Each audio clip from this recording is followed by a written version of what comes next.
بسم الله الرحمن الرحیم. ګرانو خویندو او ورونو، ګلالیو ماشومانو او ښځلمیانو، په دې هېواد کې دننه او بهر کې ټول افغانان سلامونه، نیکې هیلې او احترامات مې درته وړاندې کوم. کال نوی کېږي، اما موږ غمونه ته د پایلې لاره لا نه ده برابره سوې. موږ یو دوه لارې کې یو، یا به د پخوا 40 کالونو غلط تصامیم او تګلارې تکراروو، او که هغه لارې باندې روان سو، له یوې خوا نه به په 21مې پېړۍ کې د بشري مرستو مستعمره ګرځو، او بل به خدای ناکړه ناخواسته د نورو د پردیو بیا د جنگ میدان او یا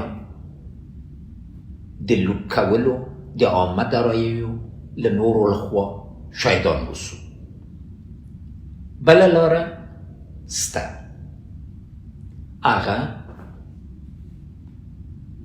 د اسلام د مبین دي، د ملي وحدت، د تلپاتې سولې، د اقتصادي خوځښت، د مشروعیت چې ملي مشروعیت، منطقوي مشروعیت او بین‌المللي مشروعیت پکې تګلاره ده.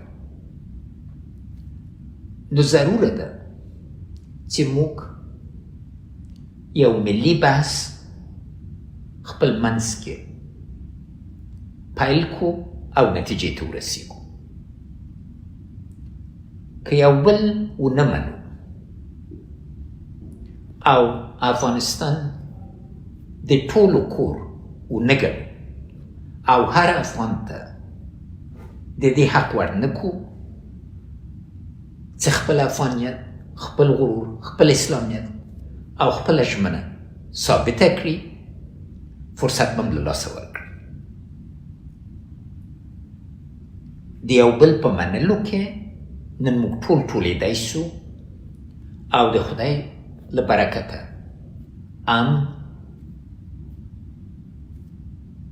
فیزیکی شتمنۍ او هم پانګې او هم خاصتا انساني ظرفیتونه لرو چې د هغه لار نه کولی سو چې له لوږې، له مجبوریت، له بېوزلي نه ووځو. یو ملي بحث اجنډا غواړي. د دې دپاره موږ باید هم له تاریخ نه عبرت واخلو او هم په دې پوه سو چې موږ فطرتاً آزاد پیدا سوي یو، او یو بل ته له احترام سره، ګټو سترګو لیدلو سره کولی سو چې د تاریخ په سختو شیبو کې یووالي ته راسو. نو د دې اجنډا دپاره ما وړاندیز دا ده چې کم له کمه دا عنوانو باندې فکر وکړو، نتیجې ته ورسیږو، او باورمند یم چې ټول نور خویندې او ورونه نظریات لري. خاصتا خویندې نن ډېر سخت وضعیت کې دي، ځکه د کورنۍ د مدیرانو په حیث باندې نن دوی دا فیصله باید کوي چې کوم ماشوم ډوډۍ وخوري او کومې وږی پاتې سي. دا موږ افغاني غرور او ملي شعور سره مناسبه نه ده. نو ځکه لومړی پکار ده چې وضعیت تشریح کړو. په څه رقم خوږ سوي یو، کوم اقشارو صدمه لیدلې، لومړی توبونه څه دي او په څه طریقه هغه مرستې چې راځي په شفافه او مؤثره توګه مدیریت شي. دوم، موږ باید په دې ډاډه اوسو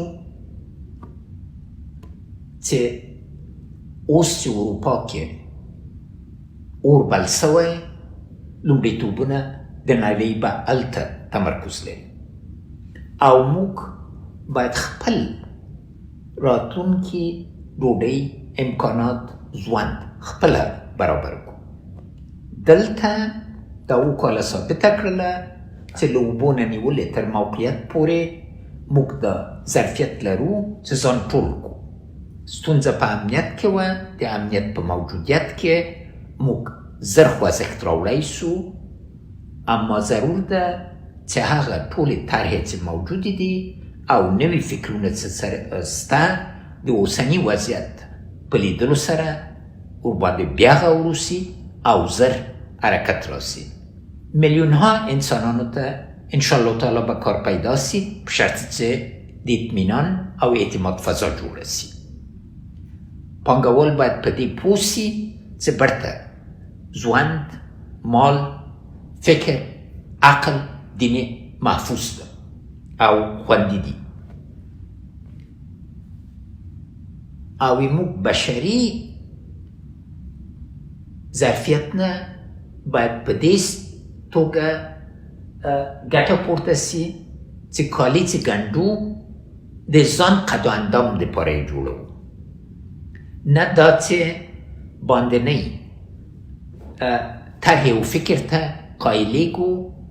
موږ کولی شو چې په خپل ظرفیت باندې خپل امکانات، مثال په توګه موږ صادرات چې 2 میلیاردو ته رسېدلي وو، انشاءالله تعالی په څو کالو کې څو چنده کېدی سي او دا خوځښت په کار ده چې ټول ته ګټه ورسوي. یو بل منل لکه چې پښتو متل ده چې که ته وایې چې ته یې او زه وایم چې زه یم، نه به ته یې نه به زه یم، او که زه وایم چې ته یې او ته وایې چې زه یم، هم به ته یې هم به زه یم.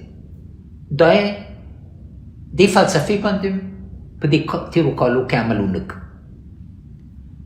یوه باعزته سوله د ټول ولس سوله ده. ټول ولسونه د افغانستان، ټول اقشار د افغانستان باید پکې برخه واخلي. تلپایه سوله نن یې موږ ضرورت. جګړه درېدلې، سوله نه ده راغلې او د جګړې اور بر کول آسانه کار ده او خدای ناکده که شروع سوه بې له طرحې نه بیا هغه باندې هغه اور باندې اوبه اچول سخت کار ده. نو ضروره ده او دلته خاصه ده، ضروره ده چې ما ترکیز او د ولس ترکیز په دې کې ده چې ولسونه کې سوله راسي، ټول یو بل ومنو، نه دا چې څو محدود اشخاصو ته د افغانستان واک ورکړو او هغوی خدای جل شانو د افغانستان چیښتن ده او بیا ولس د افغانستان چیښتن. دلته خاصه ده ټول هغه افغانان چې یو بل سره جنګېدلي دي په 40 کالو کې یا په 20 کالو کې یا 7 کالو کې هر دوره یې چې نیسي باید یو بل ومني. نن باید د هر افغان ژوند، عزت، ناموس او مال او فکر چې اسلامي اصول دي او ټول له احکامو کې ټولو امامانو منځ کې ورباندې اجماع شته خوندي سي او دا ضرور ده. په دې سولې باندې به موږ انشاءالله تعالی نتیجې ته ورسېږو. ملي مشروعیت اساس ده او ملي مشروعیت د زړونو د یو کولو او د فکرونو د یووالي او اتحاد و اتفاق نه راځي. ولس باید خپل راتلونکی نظام د یو واضح بحث او اجماع له لارې نه جوړه کړي، ځکه اجماع، ملي اجماع په واقعي توګه پکار ده چې افغانستان کې داسې یو نظام راسي چې تلپاتې وي موږ ټول د خدای دربار ته ځو، اما افغانستان تلپاتې باید اوسي او دلته یې ملي مسؤلیت ده چې دې باندې نتیجې ته ورسیږو او دا ټوله کړو. بې د ملي مشروعیت نه منطقوي او بینالمللي مشروعیت ترلاسه کول ګرانه ده، اما ملي مشروعیت سره په واضح نقشه د لارې موږ کولی شو چې منطقوي او بینالمللي مشروعیت ترلاسه کړو او بیا یو سرلوړ افغانستان باندې نتیجې ته ورسیږو. او د دې دپاره اومه خبره مې دا ده چې نړۍ بدله سوې، ګاونډیو او منطقې سره همغږي او مشترک لوی اقتصادي پروژې عملي کول د راتلونکي لاره ده. د سیاسي نظر نه دا ضروره ده، لازمي ده چې موږ د افغانستان تلپاتې بېطرفي ترلاسه کړو او په دې اساس باندې د څو راتلونکو نسلونو فشار، زور او استعداد د افغانستان د هوسایۍ دپاره او آبادۍ دپاره په کار واچوو. جمعي عقل او ملي اراده د حل لاره ده. جمعي عقل ضرور ده، ځکه بیا د دې موضوع به نه وي چې دا یې موږ لومړیتوبونه نه دي یا په طریقه د حل باندې نتیجې ته نه رسیږو. هره افغانۍ چې موږ خپله ګټو 10 چنده ارزښت یې له یو صدقې نه یا له مرستې نه ډېرتره ده. نو لازمه ده چې په دې برخه کې ملي اراده ټینګه سي او موږ ملا دې ته وتړو چې افغانستان هوسا کوو، آبادوو یې، تلپاتې ثبات ته انشاءالله تعالی یې رسوو.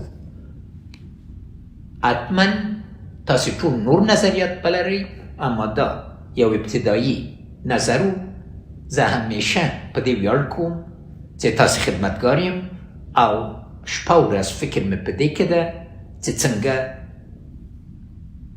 خوځښت راوړو، مثبت ګامونه واخلو او باورمند یم چې دا نسلونه به دا کار ترسره کړي.